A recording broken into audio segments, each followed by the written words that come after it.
used this before. Okay, probably will work. To give an sort of an overview of the field of imaging Earth interior using seismic waves.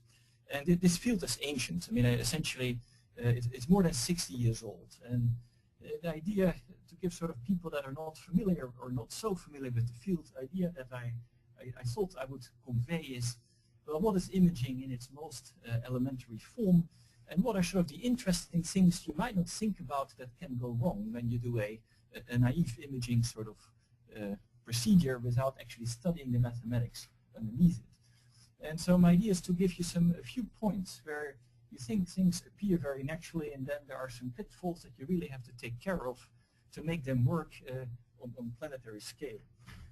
So that is a large part of my talk, and then I thought I'd talk a little bit more about modern ideas, actually very much in connection to sparsity. The previous speaker spoke about, like, how does sparsity come in in the world of imaging. Sparsity is very much connected to multi-scale ideas, and multi-scale ideas in the context of seismology is very much connected to sort of the duality between a radiometrical picture, a high frequency picture, and a full wave picture to describe waves. And so I'll begin with a sort of a full wave description of imaging, then we'll do geometry, high frequency, and in the end we go back to waves using multi-scale arguments. So you get sort of a flavor of more modern twists to this field towards the end of the talk if I do not completely run out of time. And again, I'll give no historical references in view of time. There are hundreds of them. There's a lot of material on my website, on lecture material that you can look up. I just mentioned a few of my collaborators of some of the contributions I added in my talk, old contributions, and some new ones with these people over the years. So in general, we can do imaging with many phases of seismic waves, and I just choose one that is amenable to look at structures, looking at singularities, things that are not smooth. So it can be faults, can be phase transitions in the transition zone, can be the moho, can be structures in the inner core. And here I show just one picture where you study, for example, the transition zone by looking at scattered waves, scattered body waves of the 660 discontinuity. And in blue you see underside reflections, which you can use successfully. In green, topside reflections. In red, you see mode conversions between waves. And the idea is, well, if you pick out the right phases, then essentially you can play a global game. You can almost reach any point in the Earth by choosing wherever there are seismic stations, wherever there are earthquakes, to sort of reach those. I chose to talk about body wave scattered phases because they are, well, in some vague sense, the most general and most robust to use. For example, it has been very popular in the ancient tomographic studies to use transmitted body wave phases. But once you form caustics, once you have multiple rays connecting points at the surface, then any uniqueness is out of the window. There is no uniqueness theorem at all, and so you're really in a danger zone that whatever you construct may be completely meaningless. And so the interesting question is, well, are there techniques that are more robust against the formation of caustics, which are very natural in the Earth? When do they occur? You have high and low velocities. Well, we typically have hot and cold zones in the mantle, and immediately you have high and low velocities. So you have caustics immediately. Well, scattered phases are much more robust against the formation of caustics than transmitted phases, so hence the choice of using transmitted phases. But you could do a lot with transmitted phases as well. And then I'm not going to talk about surface waves. There's a whole analog of the analysis I describe here, looking at surface waves and a model picture rather than a transient picture. But there are, again, they're analogs. And so view it as one of fundamental examples of imaging that are robust and quite broadly applicable. So a quick picture what imaging is. I'm going to use this model throughout my talk, a very simple piece of the Earth, where in bluish you see a smooth medium component. This is a wave speed. Let's look at scalar waves here, compressional waves. Is a low velocity zone. And in addition to that, you have discontinuities, singularities, like over here. Here you have a discontinuity, and this case appears to be flat. And so let us go and study what waves do in such a model, and what it takes to actually, in this particular case, first of all reconstruct from surface measurements discontinuity, the singularity here, and then in the second step find out whether there is such a structure, a low velocity zone here that you would need to be able to make an image of the singularity. And can you separate those sort of problems up to a degree? And so let us look at this model, and let's generate a wave. So at a triangle, there's a source, a point source, and an event, a simple event. At a particular time, the wave will look like this, instant upon the singularity here. And of course, what you see is the formation of caustics through this low velocity zone, something that generically happens in the Earth. And so this wave will scatter. And so at a later time, you see the scattered field. And even though the model is very simple, you see the complexity of the wave field already appearing. And those waves will propagate to the surface, which you will then detect.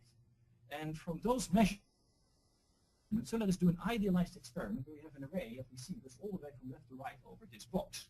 And then what you will see as a function of time in boundary coordinates is something like this. In fact, if you do a count of the number of caustics for a particular path between the source and the discontinuity, about 17 caustics.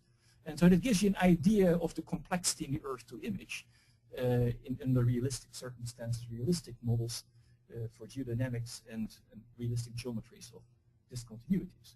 And so what I'd like to do is give you a little bit of a historical point of view and ideas that have evolved where mathematics plays a role to resolve those sort of questions, at least where they can be solved, and those conditions where they cannot be solved.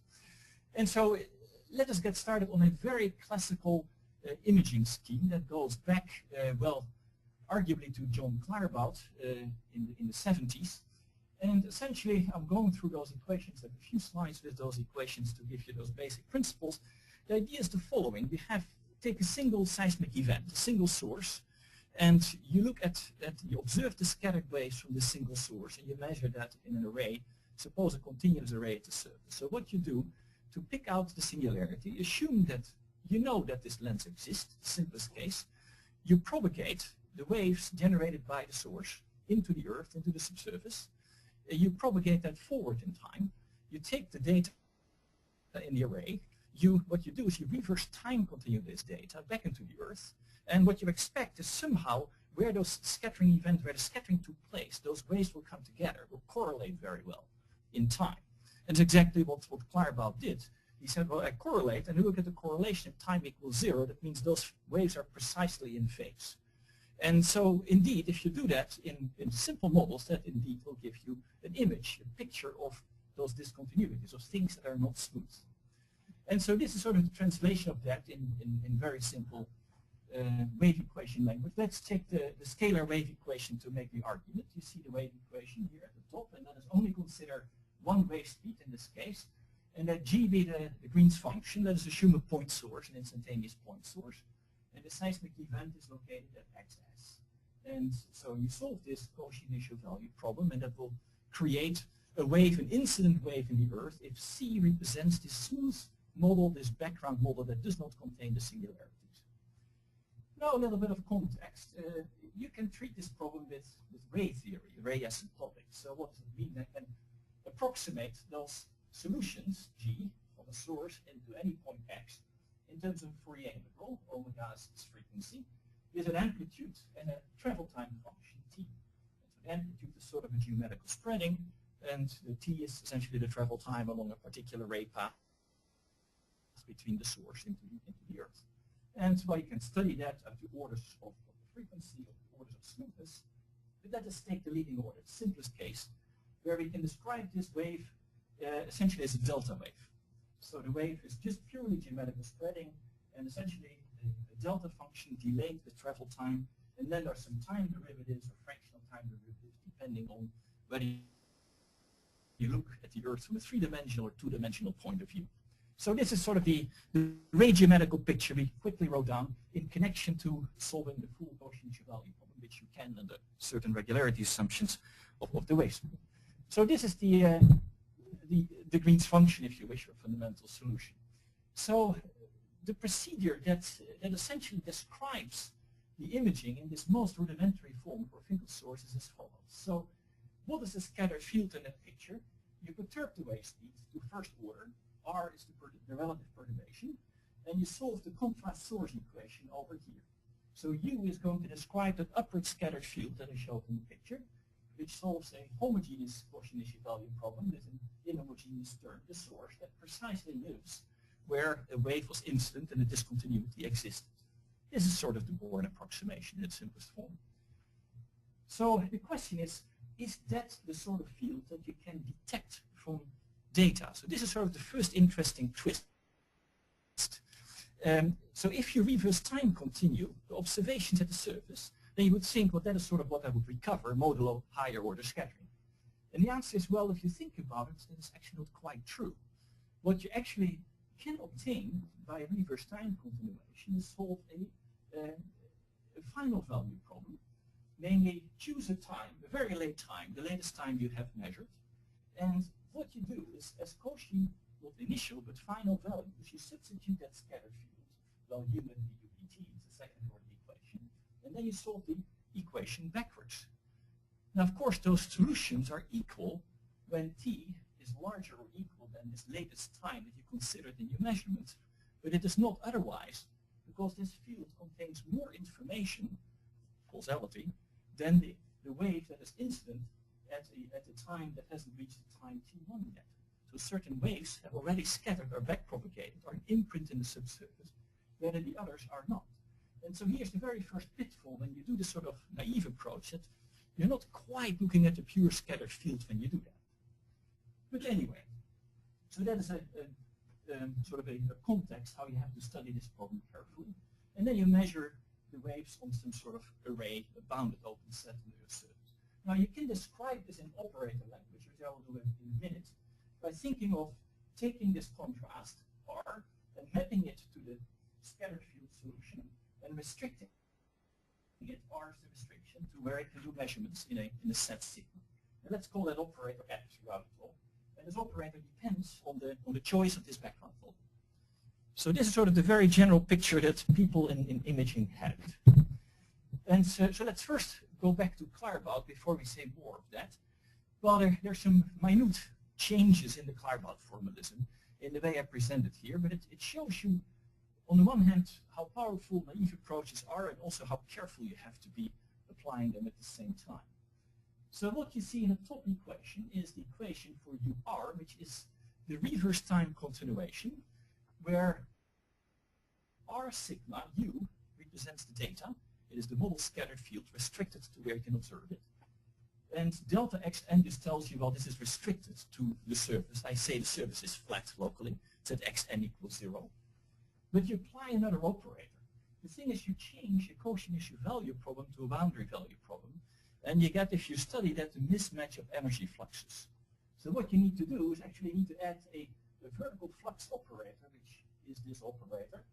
And so let us put that there as well, which acts in boundary coordinates and data coordinates. So there's the first little twist. And then you say, well, okay, so I backward propagate to the reverse time continuation. I forward propagate. That was my function g from before. And in frequency, I cross correlate. So I take the difference going times the function and I integrate over the available spectrum. You can do that, and I'll show you the result in a minute, and that is Claerbout essentially. But let us add some more terms. So what I'm adding here is I take also the spatial gradient of both solutions. So rather than just correlating them, I take the spatial gradient and take the dot product. In fact, if you think of this omega squared, I could pre-multiply and write an omega squared here, which is the time derivative. So in fact, instead of taking the correlation, what you do is you take the gradient in space-time, and you take the dot product in all those coordinates, and then you correlate. And then some normalizations. You have to worry about that omega cannot be 0, because at omega 0 there is no information about the singularities, and so forth. And so let me show you in a picture what happens. So if you look at the top picture, for that particular lens model, forget about those pictures. This is what you would create. So you see the appearance of the discontinuity at the right spot, but you see here sort of a thick ray sort of pattern appearing. So this is the pure cross-correlation a la Claerbout. And you wonder, why is that there? And the story is, well, it shouldn't be there. Oh, then I. Is this better? Is it on? Or? Oh, it's not. Only for the people. Okay, perfect. I'll keep it this way. Good. And so what we did here is we took this dot product and so essentially introduced sort of an operator here. And since there's a minus sign, this can be 0. And that is actually very important. This 0 precisely is responsible for removing that sort of artifact that shouldn't be there to begin with. So this is a nice example where the correlation idea is very natural, but you need to do some analysis. You need to get the mathematics right to come up with an inverse scattering theory that doesn't create artifacts that you might overlook. And if you look in the detail, it's actually an inverse scattering transform. So here you see on the right the original model, and in the left on the right you see the model that you construct. So within the bandwidth available frequencies, you can do them well.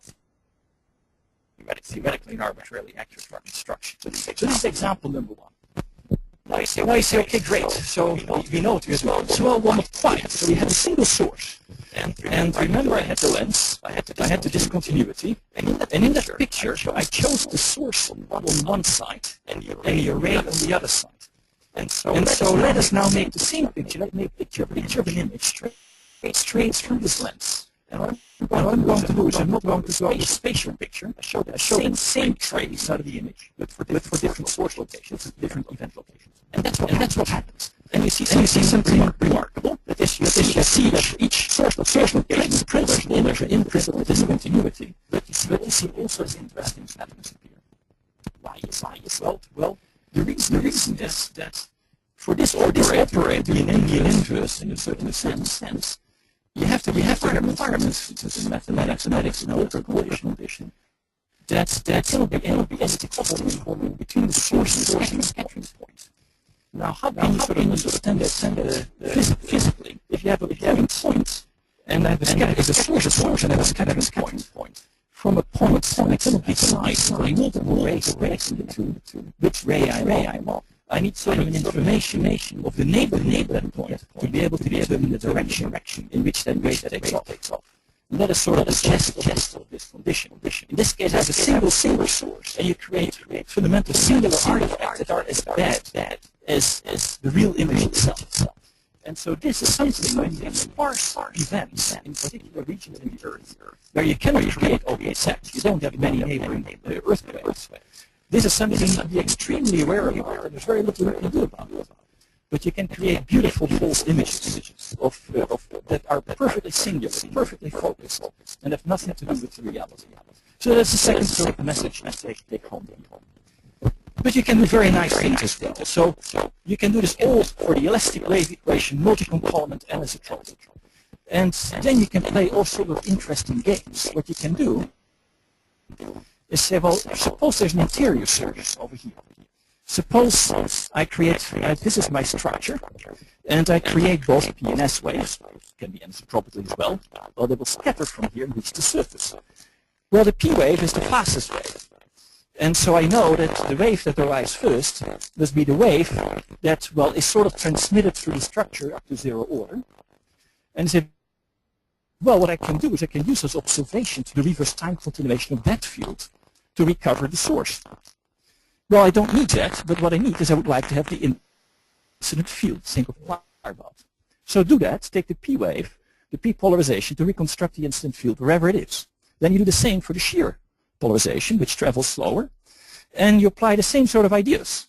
And what you get is from a single source, in this case, you get already from one source actually an amazingly good structural reconstruction of, well, in this case, piecewise smooth interfaces. This holds only under certain conditions, and one of them is piecewise smooth interfaces. And if you combine some events, of course, you start to improve the reconstruction. By the way, on the right, you see the tomographic model we used in this sort of toy example. You can do this anisotropically, and the beauty is, of course, that in this case, any caustics can form between the surface and this particular structure, and you never have to know even the source. So you can remove the knowledge of the source. So those are the sort of things you can do well beyond the classical point of view.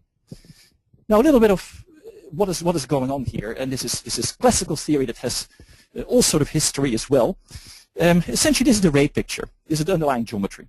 So you have a source and receiver, S and R, at the Earth's surface that scatter at the point X. Those are the rays. Those are the ray vectors, the momentum vectors, if you wish.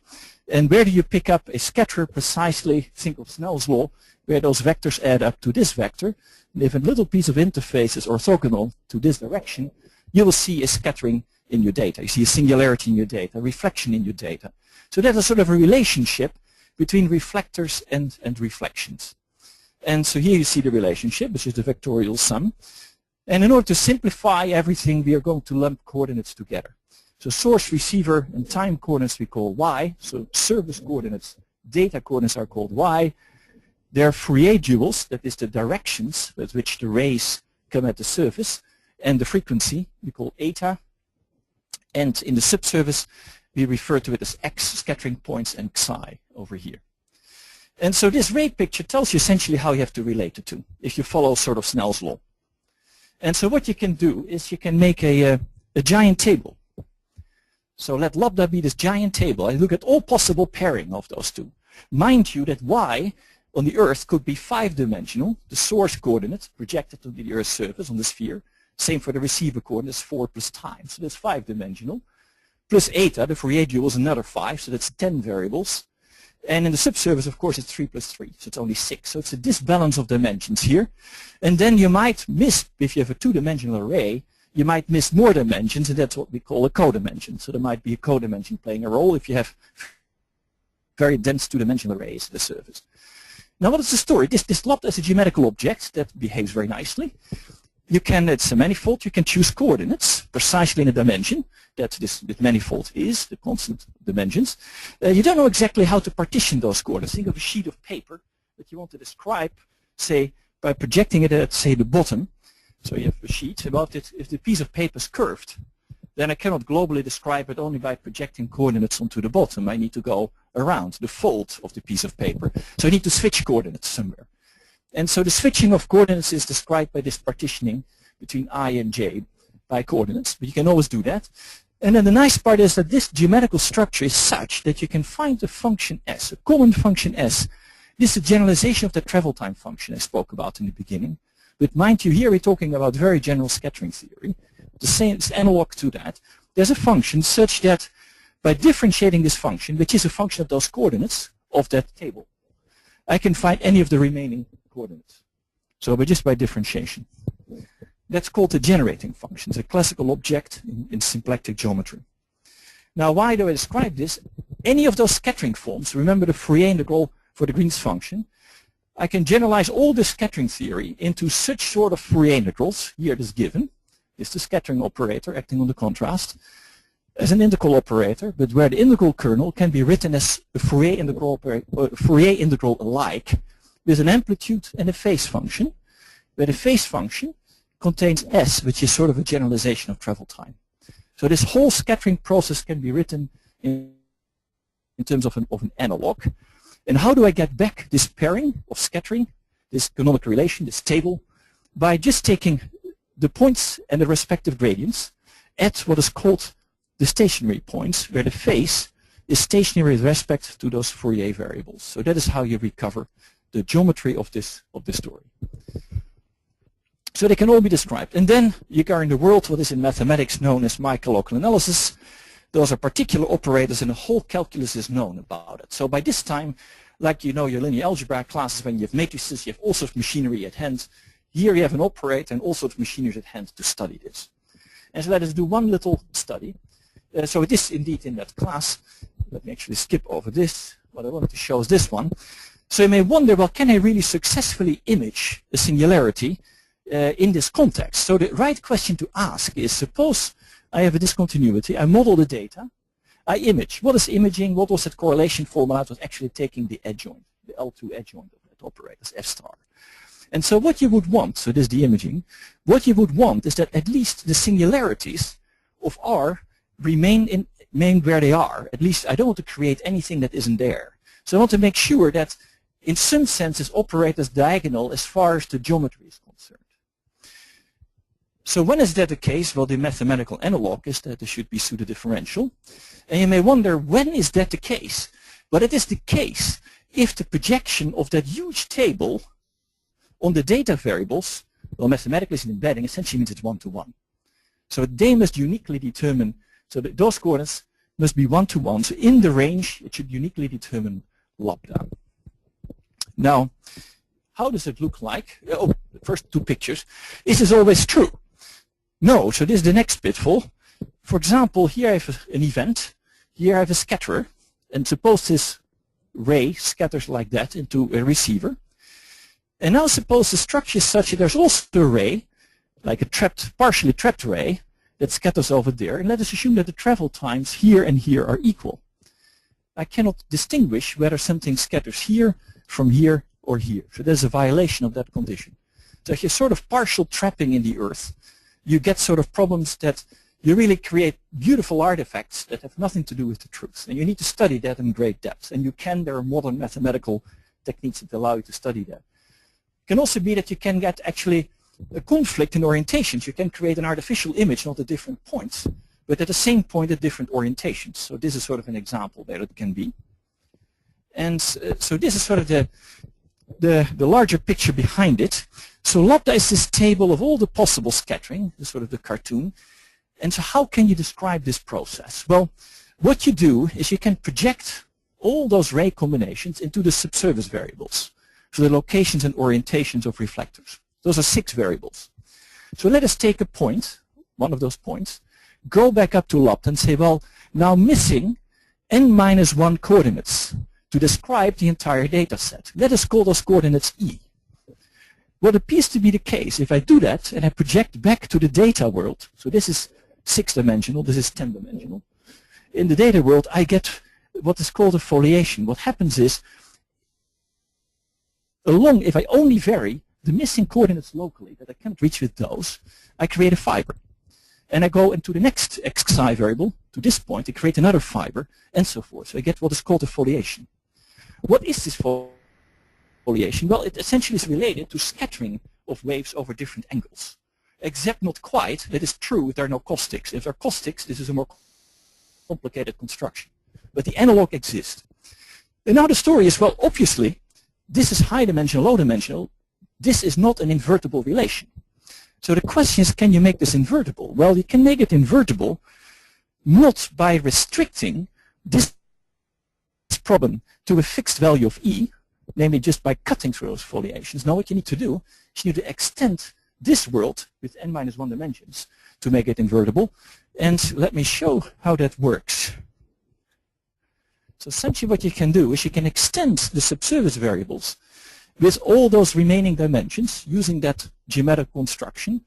And what happens is that that scattering operator becomes an operator between spaces of equal dimension that is asymptotically invertible.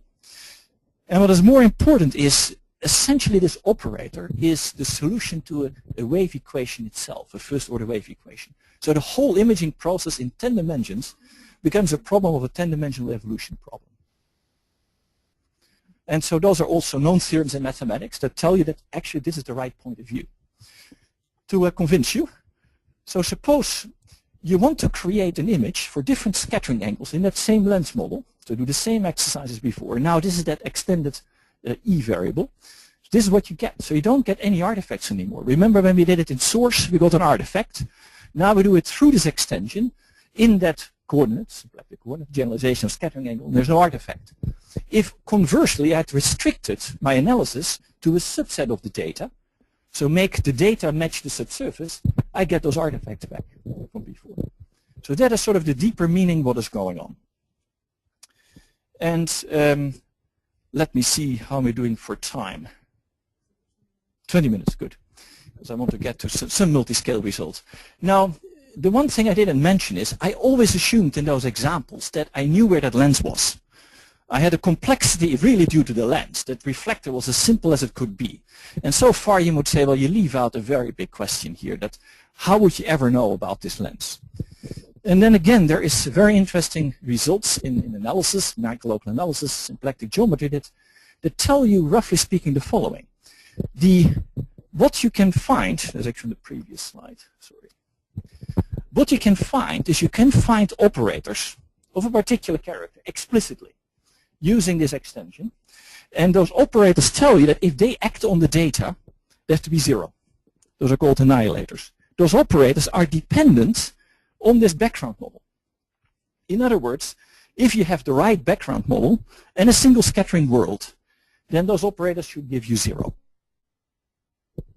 So in other words, they characterize the range of the scattering operators. And now something interesting happens. This is the only uniqueness theorem I will talk about in some loose terms.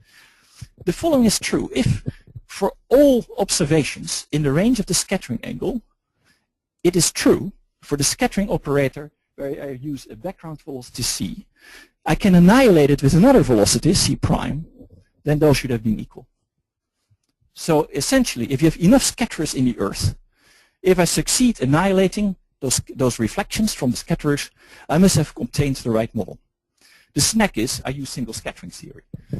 And of course I use the fact that I have sufficient scatterers. But to give you an idea, this actually has some nice properties. I'm going to reconstruct the lens here. So here you see in 6 iterations how using this annihilator you actually reconstruct the lens. I used a reverse color plot. I hope you can see it. Well, what I show you here is I show you the, remember we did this extension, one trace through the lens, this was the extended coordinate. And so this was when I forget the lens. So I have a completely messed up image. But it should be the same, remember, it should be artifact free. And indeed, in 6 steps, in this iteration, you get a perfect annihilation. So in 6 steps, you can recover that. So the interesting part is, this is a uniqueness result that you have thanks to the scattering, that in transmission tomography you would never have. So scattering is, the more scattering you have, the more help you have in the Earth to actually unravel, to get a picture of the Earth. Of course the complexities mount up in dealing with it, but scattering is a key element in being successful. And this shows you the sensitivities. So if you look at the scattering, the single scattering itself, if you do, say, the inverse scattering procedure for the scatterers, you get from one data element, source receiver time, this sort of imprint. Geometrically that's called an isochrone surface. And for the smooth background you get this imprint. And so what you see is you see a sort of a remnant of a broken geodesic, but of course everything is acting on finite frequency data, so you get what is called finite frequency kernels. And so you see sort of a Fresnel volume bending through the lens back to the surface. But it is essentially the imprint of the annihilator, and this is the imprint of the inverse scattering operator. That is what it is. That's how it works.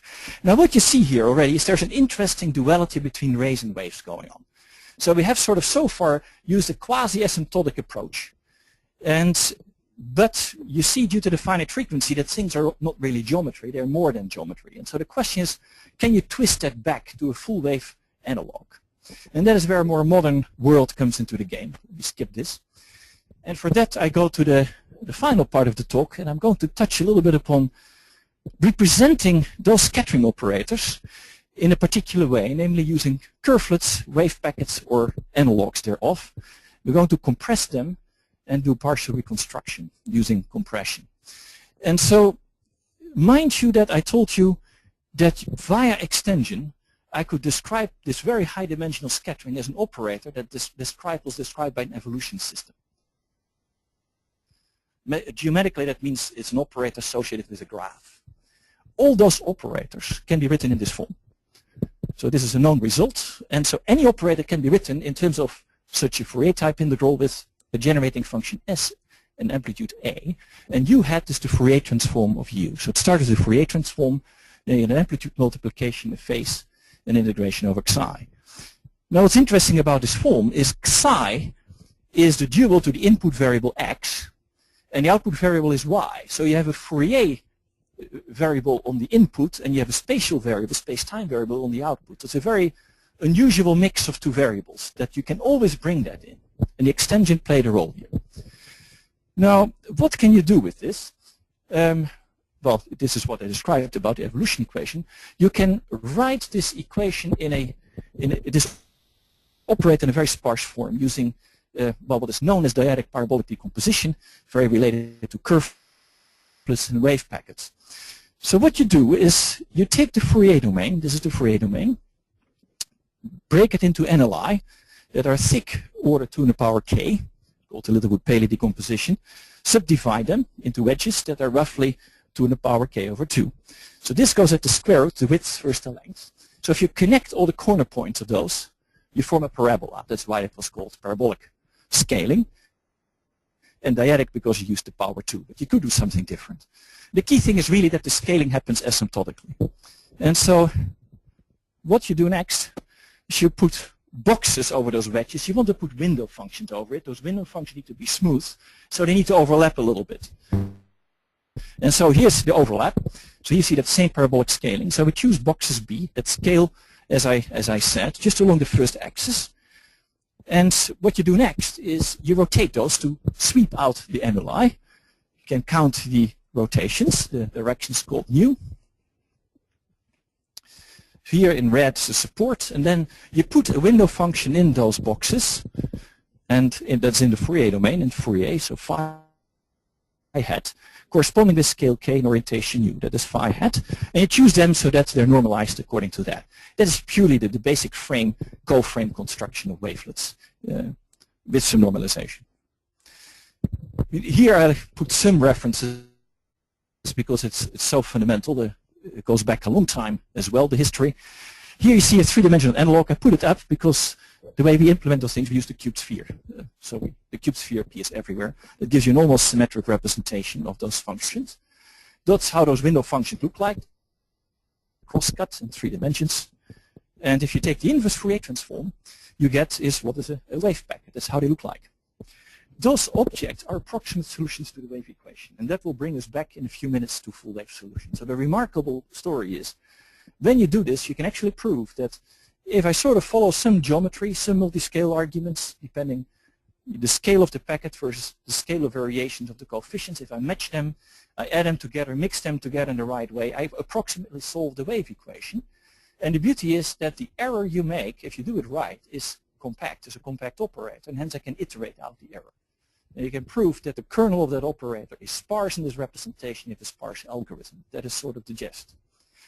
But I'm not going to talk about that. Talk a little bit about, go back to the data and the lens. Well, you can sort of compress the data. So I can decompose it in those packets. Well, this is one box.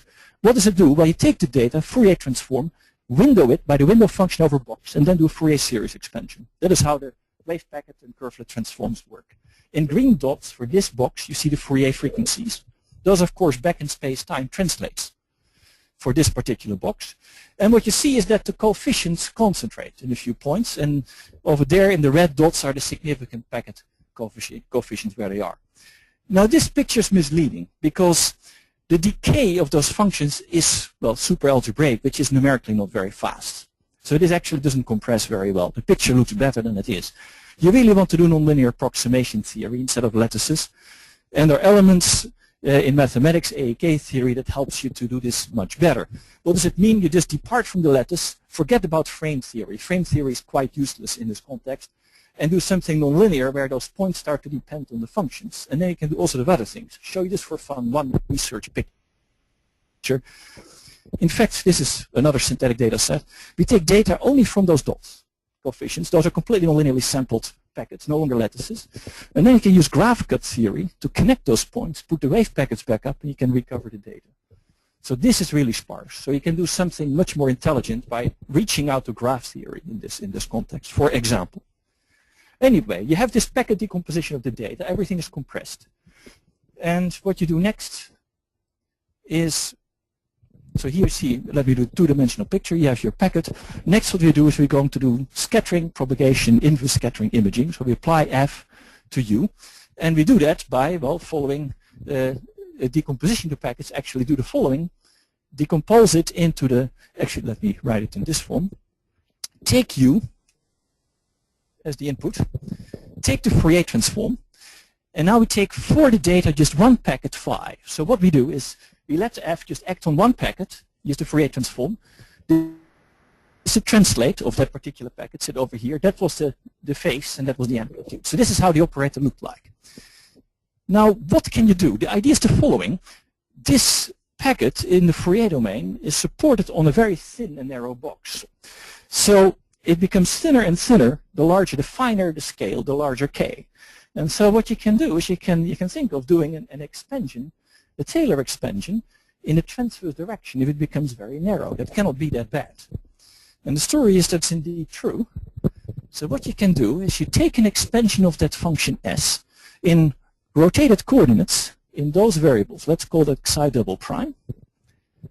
And let us just go to one order more than the zero order. That's the second order with third order truncation as an example. So that is just the Taylor expansion where, well, I use a few properties. And so if I reorganize the whole phase, that is how the phase looks like, and then you realize that the first term, the first order Taylor term, well, this is just like an inverse Fourier transform. There's nothing else in a coordinate transform. Well, that's the coordinate transform that corresponds to the propagation along the rays of the evolution equation. That's why we wanted to extend and go to a graph and get an evolution equation in very high dimensions. This just tells me geometrically I have a packet, and all I do is I move this packet around. Nothing else. Of course, that doesn't give me a convergent scheme, but that's the first order term. The second order term gives me the dynamics of the waves to leading order. And now something remarkable happens. Well, maybe not remarkable, but you observe it, that the second term appears in a representation where the psi, the Fourier variables, and the y, the space-time variables, are separated. They appear as a product of separate functions. That I can write, that we can write as a sum of a separated representation through the exponential. You can do that precisely in k over log k terms. So essentially it's linear in scale. So you need very few terms to do that. Why? The prolate-spheroidal wave functions. And so that is what is done over here. I'll show pictures of that in a moment. And so if you do that, this representation becomes, well, order k over log k terms times convolutions and multiplications of those separated functions followed by a coordinate transform, and then you can prove that it's accurate to 2 in the power minus k over 2 in energy norm. So it converges as k is large. And of course you can go to higher order. Just to give you an idea, so I said you mentioned already Slappian functions, the prolates for the wave functions. Those are the eigenfunctions on that box. That's how they look like. Let me be quick about that. This is in the radial direction. Those are Jacobi polynomials. And in the angular parts, those are surface harmonics. So you have heard about that. So they play a fundamental role. And just show you how that works, let's go back to the lens. Can you survive this? So here you see if you only do the coordinate transformation at the top of a wave coming through, and here you see order 2 in the power minus k over 2. It's a pretty nice wavefront reaching a caustic. Here you see an amplitude comparison over point. The red points are observed. The blue curve is what it should be. And of course, if you do a zero order, you get an oscillating function because you create eventually energy gaps in the waves pull apart. Multi-scale, same story, it gets better for finer scales. Phase, next surprise. The phase, you would think the travel time is all I need to know about the phase, classical tomography. Well, that's correct and not quite correct. Here you see a long-range propagation, that same calculation, and in red and blue you see the phase from the zero and the first order approximation. And look, they pull apart.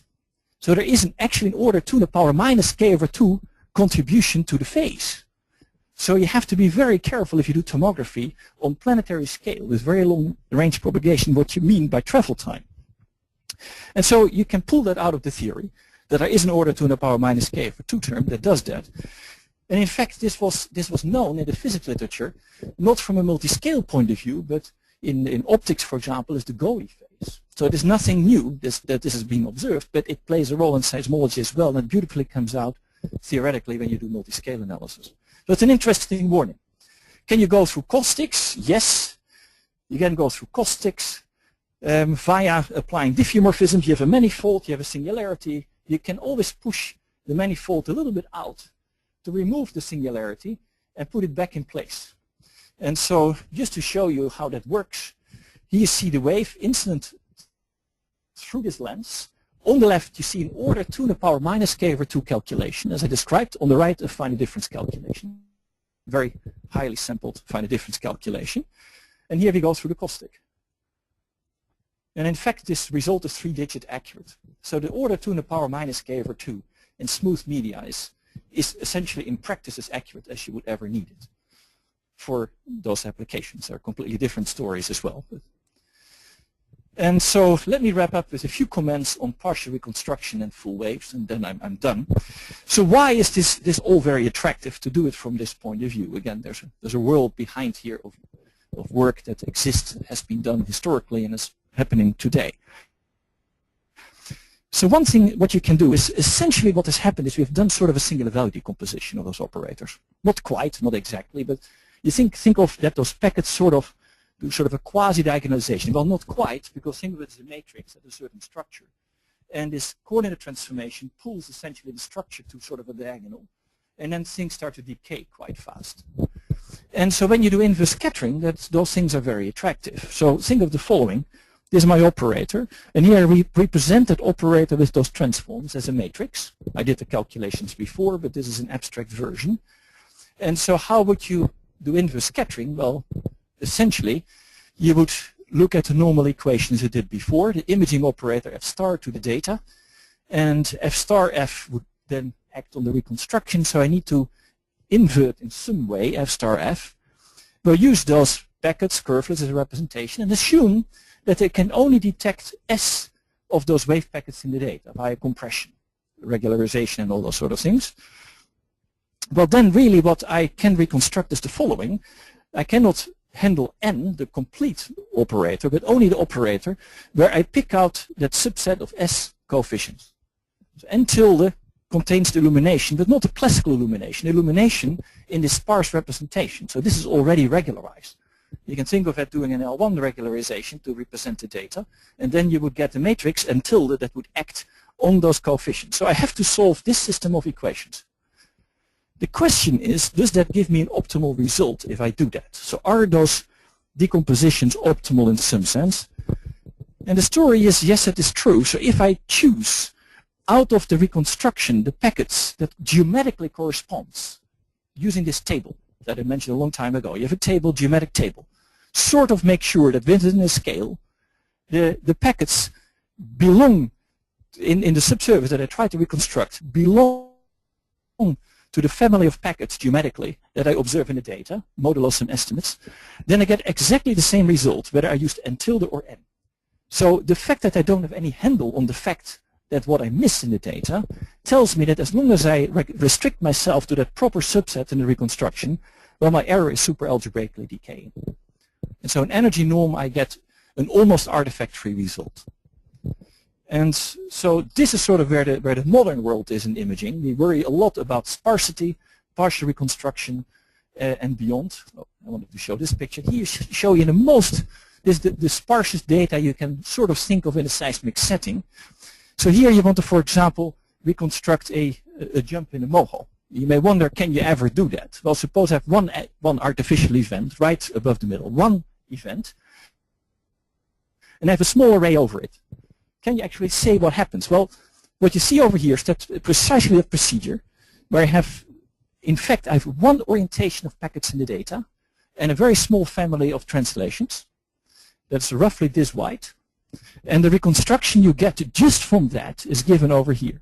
So what you see is you do not create an artifact. You capture the upper interface where you can reach it. You see here the jump of the two layers appearing just from a single source and from actually one family of orientations of only a few translates of packets in the data. So a very small array. It's not a perfect image, but it doesn't give you false information either, and it already gives you the complete hint of the jump of the discontinuities. And so that is sort of where the journey is. And then the final slides on, can we go back to the full wave picture with those techniques? Well, in different ways as well that I didn't touch upon. Yes, you can, what I said before, following this order 2 to the power minus k over 2 construction that's sort of depicted in blue. I have a packet decomposition of data, of whatever I'm interested in. I solve it up to order 2 to the power minus k over 2. I look at the error, set up an integral equation, it's a Volterra equation, that describes what new packets have to generate to complete the full wave solution, the weak solution. This converges in Sobolev norms in the right Sobolev spaces. It holds for non-smooth coefficients up to a degree of limited smoothness. And by solving that problem, eventually I create the full wave solution at any given time. Can you do this in reality? Yes, you can prove regularity estimates in the evolution parameter that gives you an optimal quadrature rule how to do this, and so forth and so forth. Now, is this the end of the story? Well, this is sort of the history, between asymptotic methods and wave methods and single scattering theory. It's 60 years of how those sort of things make sense and how you can use them. There's a lot more going on than this. I mean, we can go much further. We can go and use so those are compressive techniques essentially in computation, and sort of rather elementary ones. You can do things for the Helmholtz equation as well. You can use very different compression techniques to solve Helmholtz equations extremely efficiently on a very large scale. And so you can bypass the whole geometry and go to even more complicated systems than these. Can you do multiple scattering? Well, you can up to a degree. If the conormal singularities, so those interfaces, if the median parameters do not quite jump, but suppose they're slightly more regular than a jump, you can actually prove a regularity estimate of the scattered waves. So you can actually keep track of them. If you can keep track of them, you can use them. And so if you want to do uniqueness proofs deep in the interior of the Earth, there's no way you could ever handle single scattered waves alone. You have to go to multiple scattered waves. So those are very modern estimates that come into the game of this field that are going on today. And so there are many things happening, but this is sort of an historical overview starting from Claerbout, roughly speaking, or certainly people before, to how that sort of translates into a modern world and how you can, in principle, reach almost any point inside our planet to do an inverse problem. Even elastically, though I sort of gave you only a scalar wave point of view to keep it as simple as I could. So I'd like to leave it here and open for questions.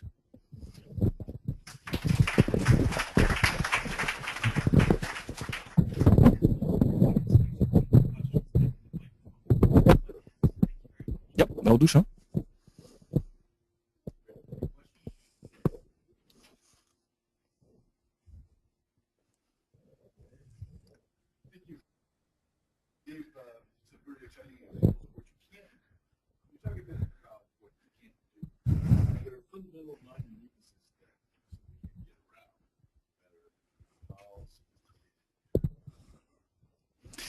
Yes, so the question was, well, in a nutshell, I basically gave all sort of rather weak conditions where you can solve a whole class of inverse problems, scattering problems, and what about the great problems that have fundamental obstruction to uniqueness? And the answers to that, well, we can talk about this for a long time. There are many beautiful examples of that.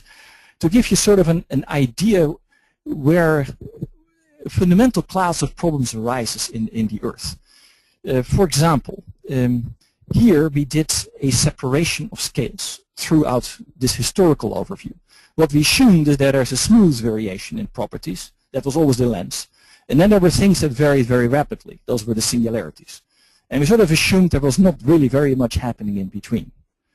So you say, well, let us depart from that. So let us go to function spaces to describe much more general processes than that.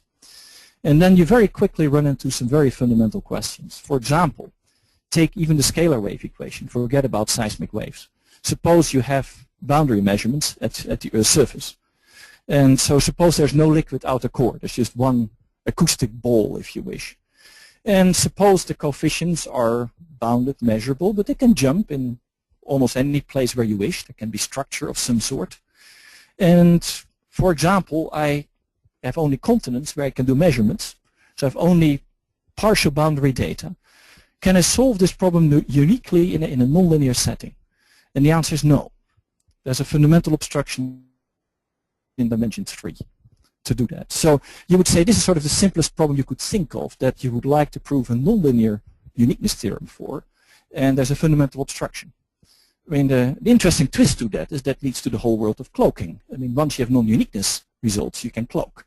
And so there's a whole world of mathematics and physics that is very popular at the moment that essentially does the contrary, does cloaking. And so you can design the cloaking. A lot of that is related to when coefficients lose their regularity and when essentially all scales, roughly speaking, interact with one another. There's still things that you can do. It's not completely hopeless. But it is not so difficult to come up with fundamental obstructions in this setting.